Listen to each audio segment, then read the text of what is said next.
बंधुगण, विषय आज का विषय है मजदूर और मजदूरी। आखिर यह मजदूर क्या है, क्या करता है? यह राष्ट्र के निर्माण में या शहर के निर्माण में इसकी क्या भूमिका होती है? जिसके खुद के घर नहीं होते हैं, वो बड़ी बड़ी अट्टालिकाएं खड़ी कर देता है। जो न अपने राज्य का रह पाता है, न अन्य राज्यों पे जहां वह काम करने गया है, न वहीं का नागरिक बन पाता है। वह सिर्फ अपने मेहनत, कठिन परिश्रम से वह बड़ी बड़ी बिल्डिंग, बड़े बड़े इंफ्रास्ट्रक्चर वह खड़ा कर देता है। बदले में उसे क्या मिलता है? चंद रुपए, जिससे उसके परिवार का भरण पोषण होता है। अब मजदूर मजदूरी करने पर क्यों विवश? एक विषय यह जरूर है कि भारत में जनसंख्या बहुत है, उस मात्रा में यहाँ पे रोजगार सृजन नहीं हो पाता है। देखा जाए तो चीन के बाद विश्व में भारत की ही जनसंख्या है, जो संभवतः इस समय 1 अरब 40 करोड़ के आसपास है। इतने लोगों का भोजन की व्यवस्था करना सरकार के लिए बहुत बड़ी चुनौती है। इतने लोगों को रोजगार देना सरकार के लिए बहुत बड़ी समस्या है। कैसे और किस प्रकार करके हम दें। लेकिन कोरोना की महामारी के वजह से जिस तरह से कामगारों के काम गए, फैक्ट्रियां बंद हुई, बीमारी को देखते हुए कि उसका प्रसार न हो पाए, इसलिए संक्रमण की स्थिति एक व्यक्ति से दूसरी व्यक्ति तक न जाए, कंपनियां और फैक्ट्रियां लगातार बंद होती गई। शहर के शहर लॉकडाउन होते गए और वह जो मेहनत कश व्यक्ति थे, वह जो मजदूर थे, जो कुछ सपने अपने लिए थे, छोटे ही सपने, अपने बच्चों को और अपने परिवार का भरण पोषण करना, वह लेके कोई मुंबई, कोई दिल्ली, कोई पूना, कोई सूरत आदि, हैदराबाद, बेंगलोर, चेन्नई आदि भारत भर के जो व्यापारिक रूप से सक्षम जो शहर थे, उसकी ओर उन्होंने रुख किया। अब वहाँ पे कोई रिक्शा चला रहा है, मतलब रिक्शा से लेके जो बड़े बड़े काम हैं, उन्हीं मजदूरों के ऊपर निर्भर करते थे। अब समस्या यह हो गई कि सरकार लॉकडाउन 23 मार्च को घोषित कर दिया।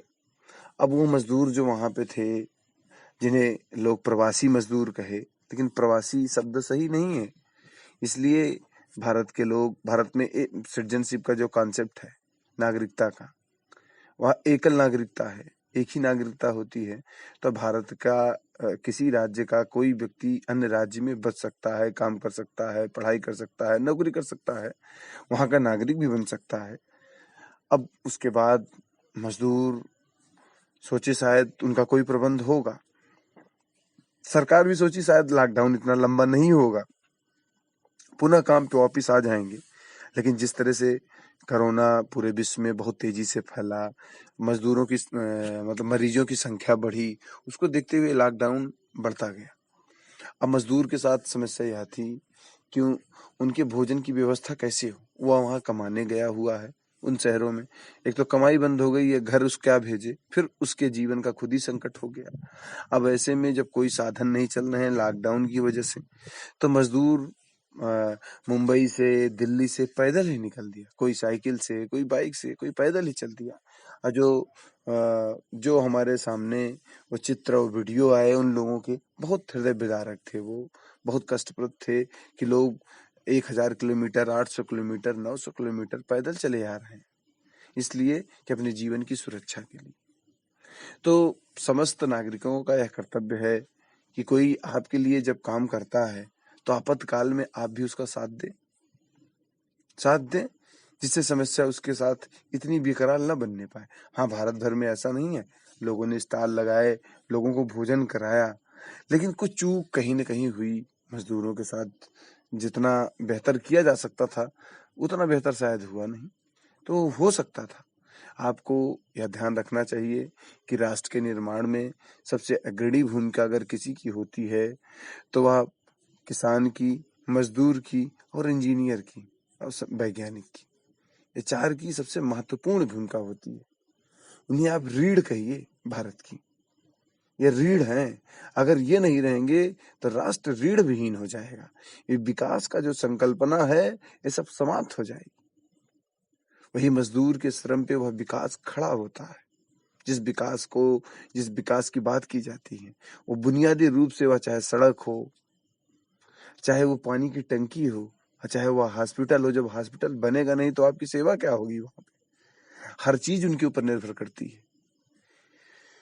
उन्हें भारत का भाग्य विधाता कह लीजिए, जो अपने श्रम से, अपने मेहनत से खड़ा करता है। तो उनके साथ सम्मान पूर्वक व्यवहार किया जाए। सरकार कहीं की हो, राजनीति से परे रहे और अगर वो घर जाना चाहते हैं तो सम्मान पूर्वक उन्हें घर पहुंचाया जाए। उसमें बेजा राजनीति नहीं की जाए। कांग्रेस ने जैसा दावा किया कि उत्तर प्रदेश में वहां 1000 बसें दी जा रही, तो प्रश्न फिर खड़ा हो जाएगा कि महाराष्ट्र में बसें क्यों नहीं लगी, दिल्ली में बसें क्यों नहीं लगी? भाई इतना कोहराम क्यों मचा हुआ है? तो सब इसके लिए एक ही चीज है कि कम से कम लोगों की भावनाओं से, लोगों के जीवन के साथ राजनीति ना की जाए। उन मजदूरों को सम्मान पूर्वक, उन कामगारों को सम्मान पूर्वक उनके राज्य में उनको भेज दिया जाए। एक तो बेचारे अपने राज्य में रोजगार नहीं पाए तो इतनी दूर चल के आए हैं। कहा भी जाता है मरना भला विदेश में, जहां न अपना कोय, माटी खाए न कौआ, अग्नि दे न कोय। वो बेचारे बड़ी विषम परिस्थिति में तो अन्य राज्य में काम करने गए थे और फिर अपने घर लौटना चाहते हैं, इसलिए कि जब किसी के ऊपर संकट होता है तो वह अपनों के बीच जाना चाहता है और अपने भी उसको बहुत याद करते हैं कि वो हमारा नहीं है, इस समय वह पर्सन मिसिंग है। तो राष्ट्र में कोरोना का संकट है, मजदूर के ऊपर भी संकट है, मजदूरी पे भी संकट है। तो मिलकर सहयोग करिए और सबको सम्मान दीजिए, सबको प्रेम दीजिए बंधु। समय किसी का एक जैसा नहीं होता है, समय बहुत परिवर्तनशील होता है। यह समय का सबसे बड़ा गुण है। तो उन्हें वापिस लौटाइए, वह ससम्मान अपने घर आए, अपनों के बीच में आए, जिससे उनको शांति मिल सके, उनको ढाढ़स मिल सके।